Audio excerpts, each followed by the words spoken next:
Hello students, मैं आपका maths teacher दीपक sir.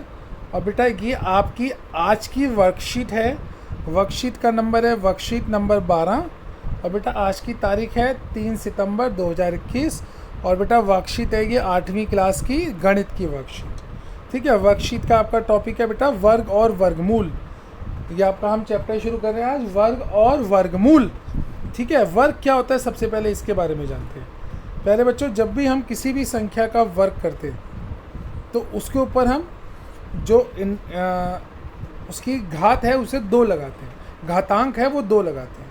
ठीक है बेटा, इसका मतलब होता है 5 की घात 2। वर्ग का मतलब घात 2 करना, और इसका मतलब होता है इसे 2 बार गुणा करना, यानी कि 5 पंजे 25, यानी 5 का वर्ग 25। तो वर्ग करने के लिए हम संख्या को उसी संख्या से गुणा करते हैं, यानी एक संख्या को 2 बार गुणा जब किया जाता है तो उसका वर्ग हो जाता है। आज हम वर्गों का ही अध्ययन करेंगे प्यारे बच्चों।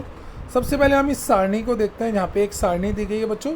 ठीक है, इस सारणी में देखिए 0 का वर्ग, 0 को 2 बार गुणा करोगे, 0 गुणा 0 तो 0 ही आएगा। 0 को कितनी बार गुणा करो आपको 0 ही मिलता है। ठीक है, 0 का वर्ग 0 हो गया। फिर प्यारे बच्चों इसमें क्या है 1 का वर्ग, ऐसे 1 को 1 से गुणा करोगे तो आपको 1 ही मिलेगा। 1 एकम 1 होता है, तो 1 का वर्ग भी 1 ही हो गया। ठीक है बच्चों। अच्छा, इसके बाद 2 का वर्ग किया बच्चों। 2 का वर्ग के लिए 2 को 2 से ही गुणा करोगे तो 2 दूनी 4, तो ये 4 हो गया। ठीक है, इसके बाद 3 का वर्ग किया बच्चों। 3 के वर्ग के लिए 3 को 3 से गुणा किया, 3 तिया 9 हो गया, तो बेटा ये 9 हो गया। ऐसे ही 4 के वर्ग के लिए 4 को 4 से गुणा करो, 4 चौक 16। 5 के वर्ग के लिए 5 को 5 से गुणा करो, 5 पंजे 25। 6 के वर्ग के लिए 6 को 6 से गुणा करो, 6 गुणा 6, 6 6 36। और बेटा 7 के वर्ग के लिए 7 गुणा 7 कितना आएगा, 7 सत्ते 49। और 8 के वर्ग के लिए 8 गुणा 8, 8 अट्ठे 64। 9 के वर्ग के लिए 9 गुणा 9, 9 नेम 81। तो ये आपने 1 से 9 तक की संख्याओं के वर्ग करने सीखे। ठीक है बेटा, कुछ नहीं करना, जब भी वर्ग करना हो उस संख्या को उसी संख्या से गुणा कर दीजिए। 9 का वर्ग करना है, 9 को 9 से गुणा कीजिए, 9 नेम 81। 8 का वर्ग करना है, 8 को 8 से गुणा कीजिए, 8 अट्ठे 64। बहुत सिंपल है, जिस भी संख्या का वर्ग करना है उसको उसी संख्या से गुणा कर दीजिए। ठीक है बेटा, चलिए एक और टेबल अभी हम यहाँ देखते हैं। ठीक है, इस टेबल में क्या है, कुछ और संख्याओं का वर्ग किया बेटा। जैसे हमने किया 10 का वर्ग, तो बेटा 10 का वर्ग करने के लिए हम जानते हैं 10 धाम होता है 100। एक तो ये तरीका है। दूसरा तरीका ये है बेटा 1 एकम 1 होता है, लिख दो और 2 0 यहाँ कॉपी कर लो। ठीक है, तो तब भी 100 आ जाएगा।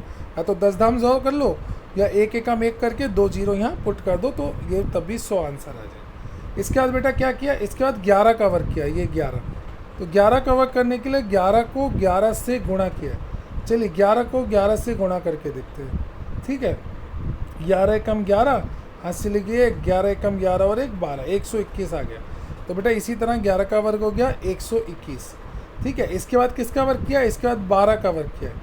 12 का वर्ग, प्यारे बच्चों 12 का वर्ग कैसे किया है, 12 को 12 से गुणा किया है। कैसे करेंगे 12 को 12 से गुणा, अगर आपको 12 का पहाड़ा आता है तो बढ़िया, नहीं तो 2 से कर लीजिए। 2 दूनी 4 और 2 एकम 2, फिर यहाँ गुणा का निशान लगाते हैं, 1 दूनी 2 और 1 एकम 1, और फिर इसको किया 4 2 2 4 1 का 1, 144 आ गया बेटा। 12 का वर्ग आ गया 144।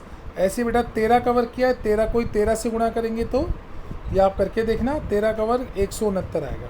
ठीक है बच्चों, 13 को 13 से ही गुणा करोगे तो आपको मिलेगा 169। और 14 के वर्ग में 14 को 14 से गुणा करोगे 196। 15 के वर्ग में 15 को 15 से गुणा करोगे 225। ये सब आप गुणा करके देखना। और 19 के वर्ग में जैसे 19 को 19 से गुणा करेंगे तो आपको मिलेगा 361। इस तरह 19 तक के जो ये वर्ग हैं, ठीक है, ये सब आपने देखे। तो आपने पहले 1 से 9 तक के वर्ग देखे, फिर 10 से 19 तक के वर्ग देखे।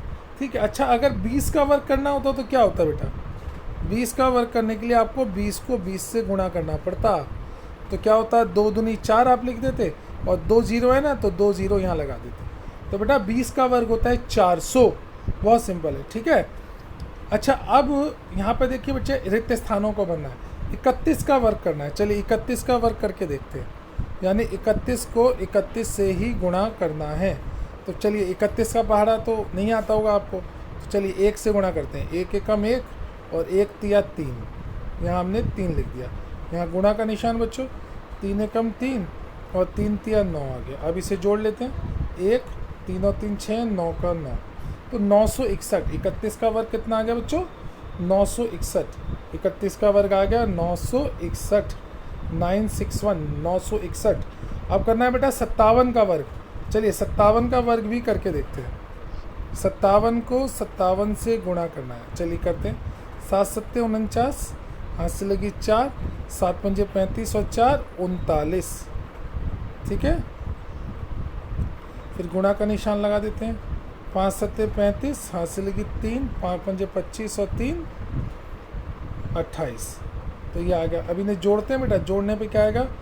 9 का तो 9 बच जाएगा, और 9 और 5 14 की 4, हाथ से लगी 1, 3 और 1 4 और 8 12 की 2, हाथ से लगी 1, 2 और 1 3, तो 3249। 57 का वर्ग आ गया बेटा 3249, ठीक है।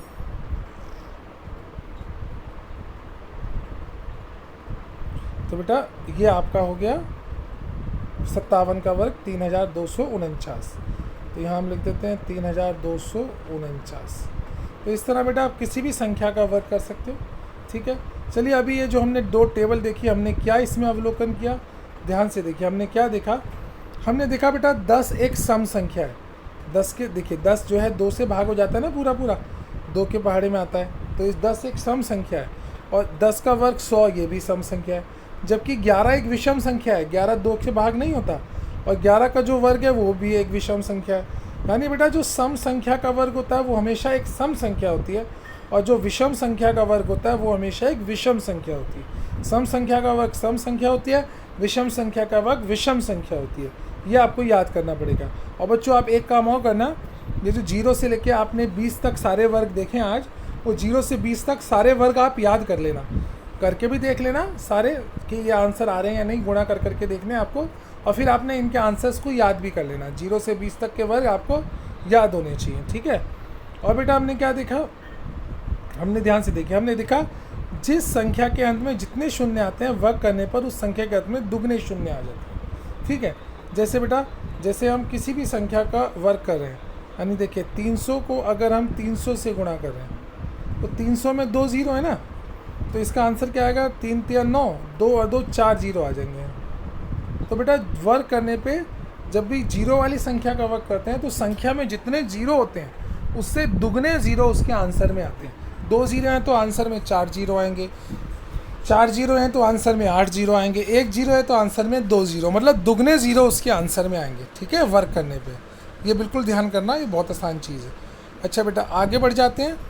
हमें अगर 2 दी गई संख्याओं के बीच ये बताना है कि कितनी प्राकृत संख्याएं हैं या पूर्ण संख्याएं हैं 2 संख्याओं के बीच में, 2 संख्याओं के वर्गों के बीच में, 2 संख्याओं के वर्गों के बीच में कितनी प्राकृत संख्याएं हैं। अगर आप ये निकालना चाहते हो या पूर्ण संख्याएं हैं तो वो आप कैसे निकालोगे? तो उसका तरीका होता है बेटा, जैसे मान लो आपसे कहता है कि भैया हमें ये बताओ कि 3 के वर्ग और 4 के वर्ग के बीच में, ठीक है, कितनी प्राकृत संख्याएं मौजूद हैं। तो बेटा आप क्या करो, 4 के वर्ग में से 3 का वर्ग माइनस कर दो और 1 माइनस 1 और कर दो, क्योंकि वो काउंटिंग में ऐड हो जाता है, ठीक है। तो 4 चौक 16, 3 3 9, 16 में से 9 गए 7, और 7 में से 1 गया 6, 6 आंसर आ गया बेटा। 4 चौक 16, 3 3 9, 3 का वर्ग 9 माइनस 1, 16 में 9 गए 7, 7 में 1 गया 6, तो 6 आ गए। एक तो ये तरीका है बेटा इसे करने का, और एक तरीका जो बेटा बहुत जो है, ठीक है, इसी तरह से कर लेना, ठीक है। यानी कि आप किसी भी 2 संख्याओं के बीच, 2 संख्याओं के वर्गों के बीच कितनी संख्याएं हैं ये आसानी से आप बता सकते हो, ठीक है। चलो आप कुछ क्वेश्चंस करते हैं, ठीक है। देखिए बेटा पहले क्वेश्चन में कह रहा है संख्या के इकाई के स्थान का अंक लिखिए। जब आप 79 का वर्ग करेंगे तो इसके इकाई के स्थान पे कौन सा आएगा? इकाई पूछ रहा है, इकाई, इकाई मतलब सबसे पहला जो होता है। तो बेटा आपको कुछ नहीं करना, जैसे 79 का पूरा वर्ग करने की ज़रूरत नहीं है, आप केवल 9 का वर्ग कीजिए। 9 नेम 81, 81 में इकाई का स्थान कौन सा होता है? 1 होता है, तो आंसर 1 आ गया बस, इकाई का स्थान। ऐसे ही जब आपसे पूछता है कि 47 के वर्ग में इकाई का स्थान बताइए, तो बेटा आपको 47 का पूरा वर्ग करने की ज़रूरत नहीं है, आप केवल 7 का वर्ग कीजिए। 7 का वर्ग क्या होता है? 49, और 49 में इकाई का स्थान क्या है, 9 है। 49 4 और 9 ऐसे लिखोगे ना, 4 और 9, और इकाई का स्थान क्या है, 9 है। ठीक है, तो 47 के वर्ग में भी इकाई का स्थान 9 होगा। बड़ा सिंपल है। एक और क्वेश्चन देखिए, फिर आपको और क्लियर होगा। जैसे आपसे पूछ रहा है कि 95 के वर्ग में इकाई का स्थान कौन सा होगा, तो बहुत सिंपल है बेटा। 95 का इकाई का स्थान 5 है, 5 का वर्ग कीजिए। 5 का वर्ग क्या होता है, 25, और 25 में इकाई क्या है, 5, तो इसका आंसर होगा 5। ठीक है बेटा, बहुत सिंपल है। आप इकाई के स्थान वाले नंबर का वर्ग कीजिए, उसमें जो इकाई का स्थान होगा वही नंबर के वर्ग में भी इकाई का स्थान आ जाएगा। एक और क्वेश्चन देखिए, 86 का वर्ग। 86 के वर्ग में इकाई का स्थान पूछ रहा है। तो 6 का वर्ग कितना होता है, 36, इसका इकाई का स्थान क्या है, 6, तो 6 का वर्ग कितना होता है, 36, और 36 में इकाई क्या है, 6, तो इसका आंसर 6 आ जाएगा। 86 के वर्ग में इकाई का स्थान 6 होगा। तो इस तरह से करना है बेटा आपको। अब देखिए, जो मैंने अभी समझाया आपको कि इनके बीच में बिना वर्ग वाले संख्याओं के नाम लिखिए। इनके बीच में जो बिना वर्ग वाली संख्याएं हैं, ठीक है, उन सब का आपको लिखना है। तो मैंने अभी आपको तरीका बताया कैसे लिखना है। 25 में से आप 16 को घटा दीजिए, ठीक है, 25 में और एक और घटा दीजिए साथ में, है ना। 25 में से 16 गए बेटा, 25 में से 16 गए, बताओ कितने बचे। 25 में से 16 गए बेटा, 9 बचे, और 9 में से फिर से एक गया तो 8, यानी कि 8 संख्याएं कौन कौन सी, 17, 18, 19, 20, 21, 22, 23, 24, ये 8 संख्याएं ऐसी हैं जो बिना वर्ग वाली हैं, और ये 25 और 16 के बीच में है। चलिए आगे बढ़ते हैं। 25 और 36 के बीच में पूछ रहा है, तो तरीका वही है, 36 में से 25 घटा दीजिए और साथ में एक और घटा दीजिए। ठीक है, 36 में 25 गए 11, 11 में एक गया 10। ठीक है बेटा, 10 संख्या ऐसी हैं जो बिना वर्ग वाली हैं 25 और 36 के बीच में। कैसे गिने, एक बार लिखनी है आपको वो सारी संख्याएं कौन सी हैं। तो 25 के बाद आएगा बेटा 26, 27, 26, 27, 28, 29, 30, 31, 32, 33, 34 और 35, 36। ठीक है, नहीं 35 तक, 36 नहीं लेना, 35 तक। ये 10 संख्या है, दोबारा बताता हूँ, 26, 27, 28, 29, 30, 31, 32, 33, 34, 35। तो ये 10 संख्याएं हैं बेटा, वो सारी आपको लिखनी है। ठीक है, तो ये आपके आज की वर्कशीट थी प्यारे बच्चों। इसको सब बच्चे सॉल्व करके अच्छी तरह से करके इसका एक क्लियर सा साफ सा फ़ोटो खींच के आप ग्रुप में शेयर कर देना। ठीक है, ताकि मैं इसे टाइम से चेक कर सकूं, और वर्कशीट रख करके ज़रूर भेजनी है, तभी बेटा आपके मार्क्स काउंट होंगे। कल का आपका टेस्ट आपने भेज दिया था, वो चेक भी हो गया, और जो नहीं हुआ मैं चेक कर रहा हूँ, आपको उसके मार्क्स बता दिए जाएंगे। साथ में ये वर्कशीट करके आज आप शाम तक भेज देना बेटा, साफ साफ फ़ोटो खींच के। ठीक है, ताकि आपकी जो है वर्कशीट मेरे पास आ जाए, उस समय पे चेक हो जाए। ठीक है, ओके बेटा, आज की क्लास यहीं ख़त्म होती है। धन्यवाद।